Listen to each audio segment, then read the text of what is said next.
Oke, hello, ketemu lagi bersama saya Nova Rehanoli NRP 521410062. Kali ini saya di petugas pendahuluan 2 bakal ngebahas tentang networking, network remote location, ada remote assistance. Kita bakal ngeblok harddisk yang kita pakai, kita kasih kuota juga bisa. Oke, tanpa lama-lama, kita aja langsung.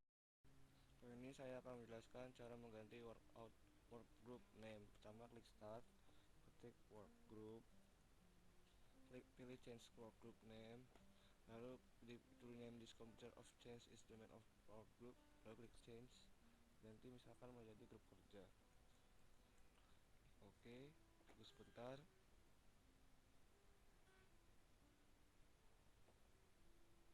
Nah, ini sudah selesai, klik OK. Bentar kan minta start komputernya. Untuk mengganti IP address dari komputer kita, klik kanan pada ini icon networknya, pilih apa networking sharing center, lalu di connection diklik, pilih properties, tahan, lalu di bagian IP4 nya, IP network configuration 4 nya, klik properties. Nah, is of following IP addressnya diganti sekarang menjadi ini 10 12 126 1 NRP kita, misalkan NRP saya 62062, lalu klik OK.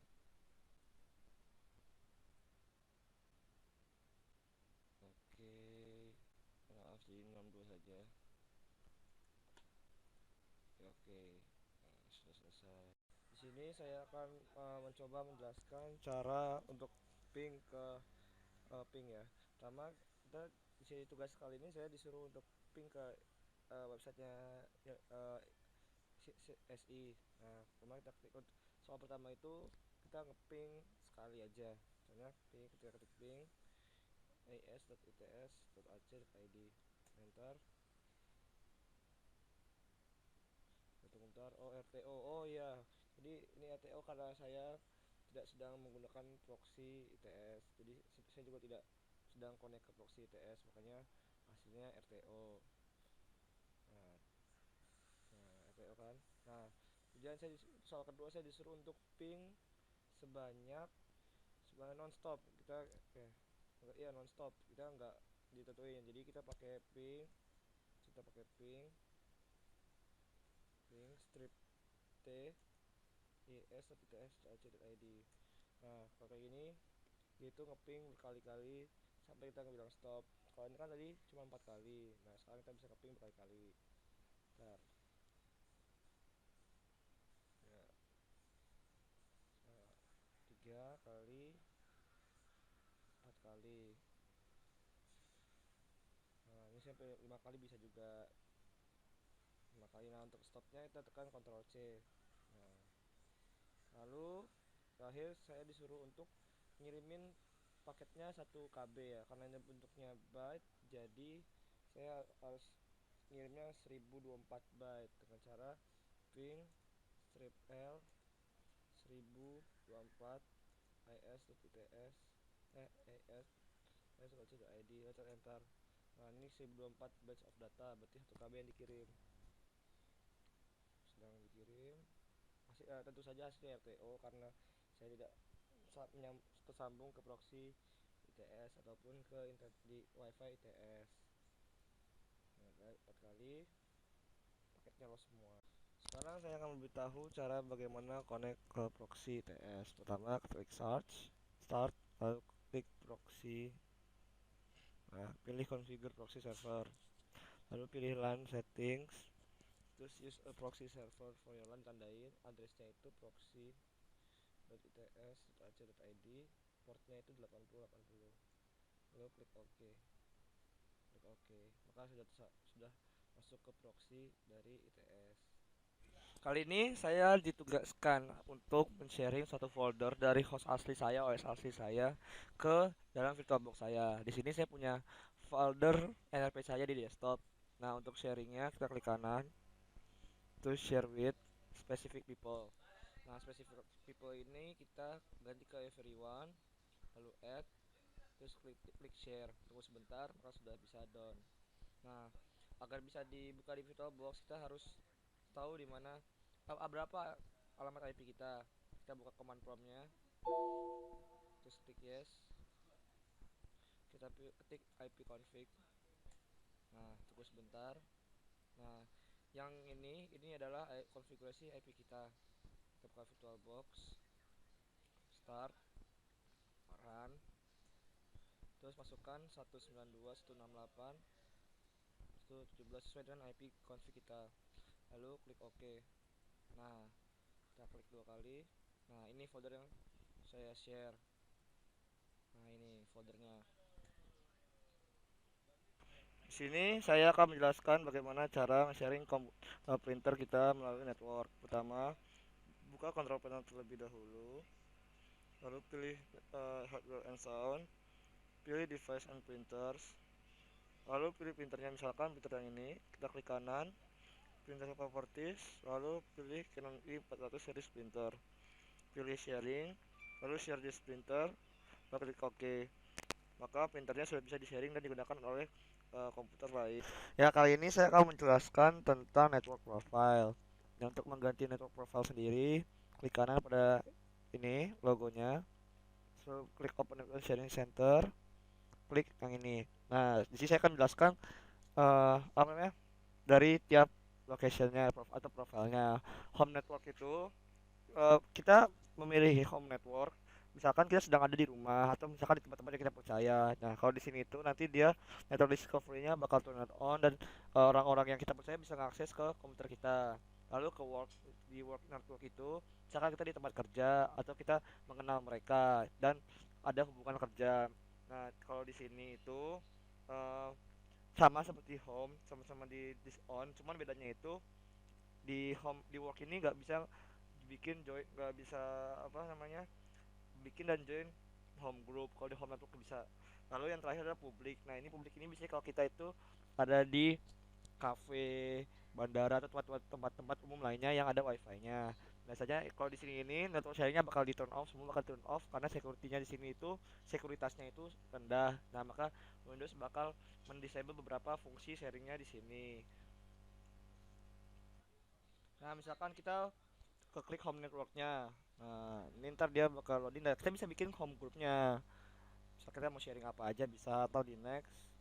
Nah, misalkan ini kita pilih tadi tuh, nah, home group. Nah, misalkan kita itu pengen ubah lagi jadi work, di work itu nanti kita nggak bisa bikin work group, home group, tapi sekuritasnya mirip dengan home network tuh, mirip. Nah, kalau publik itu ya biasa kayak tadi kita ada di kafe-kafe atau di mana. Terus begitu. Ya, kali ini saya akan menjelaskan bagaimana cara remote assistance dari PC saya, dari VirtualBox saya ke PC saya.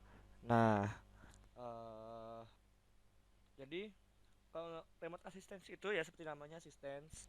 Kita itu misalkan teman kita sedang kesusahan, misalkan bingung setting setting apalah di komputernya. Nah, kita bisa saja eh, assistance dari laptop kita ke laptop teman kita tanpa harus kita di dekatnya dia. Jadi nanti kita di layar kita itu adalah layar laptopnya teman kita. Nah, teman kita nanti kita tuh bisa ngarahin mouse-nya, kita ngendaliin mouse-nya teman kita untuk kita yang ngelakuinnya. Jadi teman kita cukup lihat aja. Nah, caranya step-stepnya adalah seperti ini.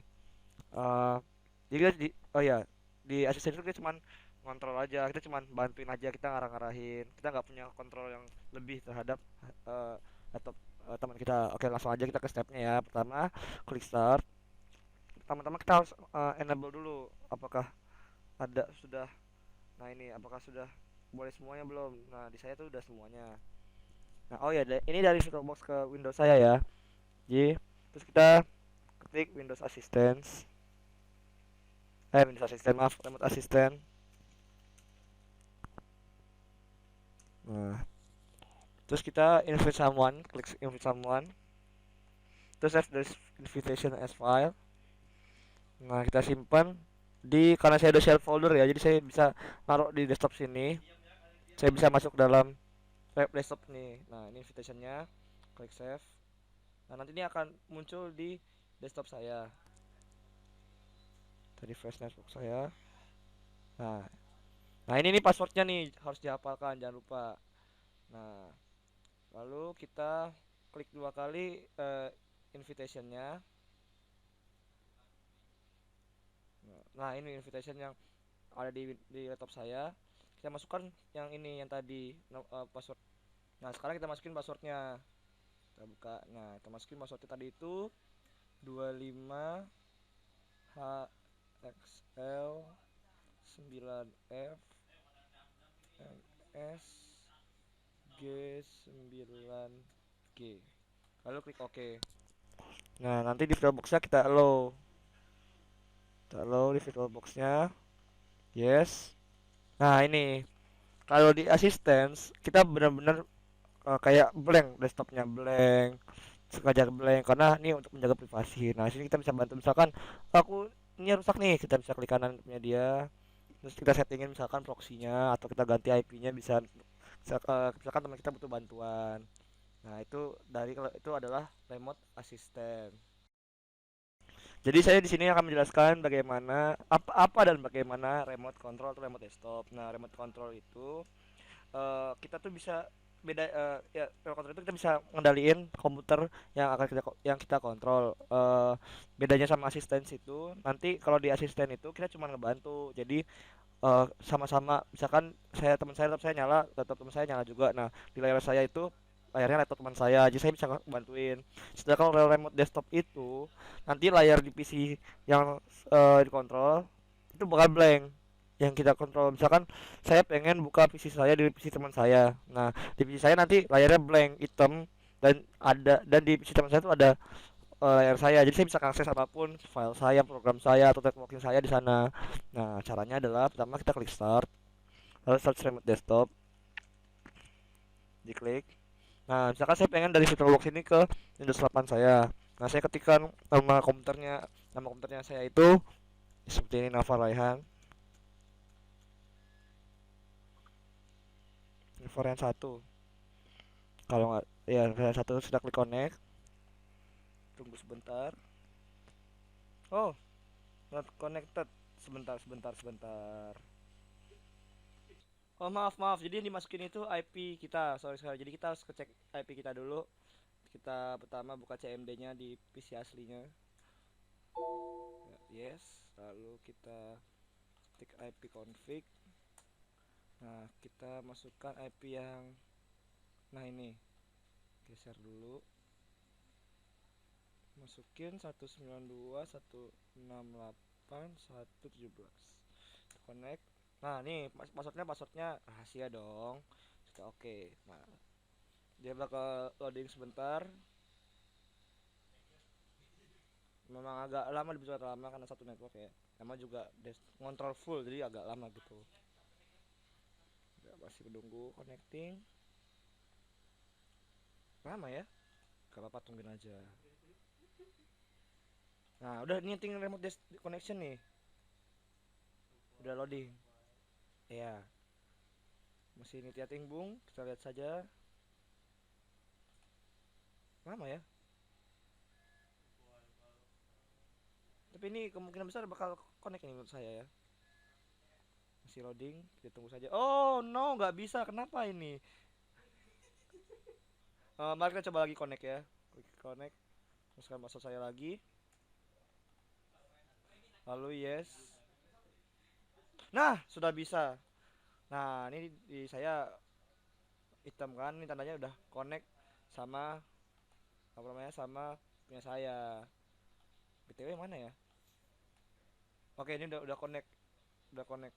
Ya, udah connect insyaallah. Kali ini saya akan menjelaskan cara mematikan firewall pada Windows. Pertama klik start, lalu search turn off firewall. Nah, klik mulai cek firewall status.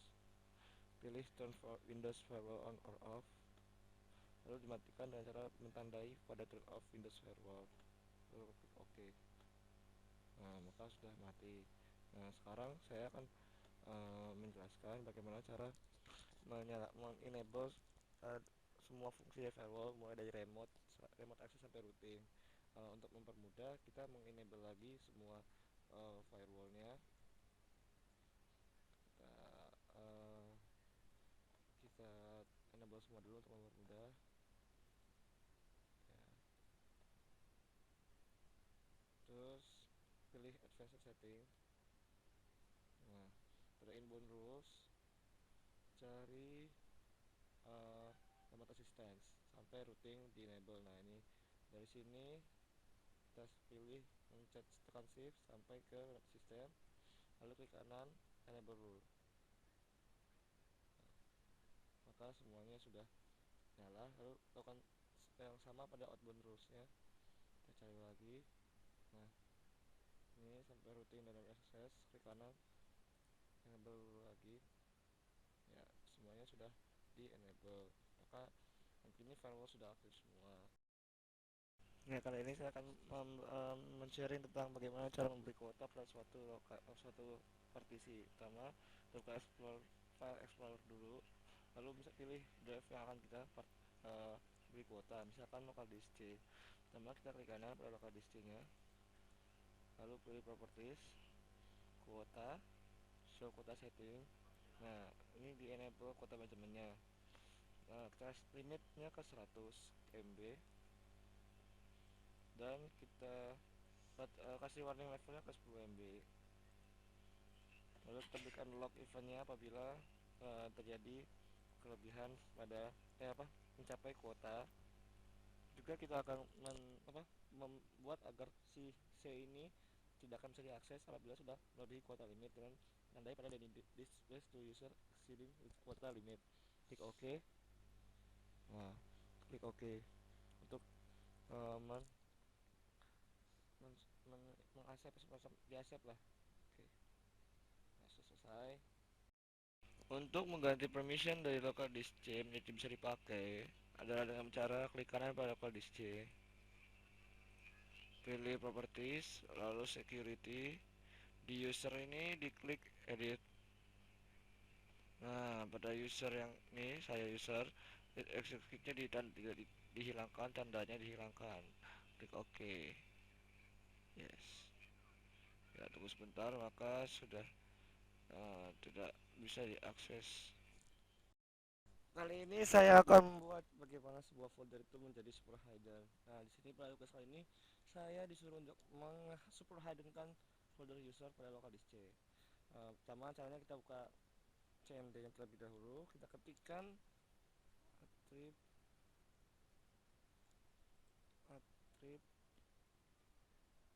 plus H untuk hidden, plus R untuk superhidden, plus R to read only. Terus kita kasih foldernya C users, tekan enter. Usernya sudah menghilang. Nah, bagaimana cara membuktikan kalau superhidden? Coba lihat di sini, terus folder option, view, show hidden files, gitu. Oke. Tetap tidak ada usernya kan? Tetap tidak ada kan? Nah, sekarang untuk munculkan kembali sama attrib juga, cuman kita ganti plusnya menjadi minus H, minus R, C users. Nah, sudah nongol kembali. Ini kita hilangkan lagi untuk membuktikannya. Sudah nongol kembali. Yeay. Oke, sekian udah nonton video dari saya, Nova Rehanoli, aka Nova here. Thank you dan salam ketemu di tugas pendahuluan atau tugas pendahuluan 3, bro. Dadah.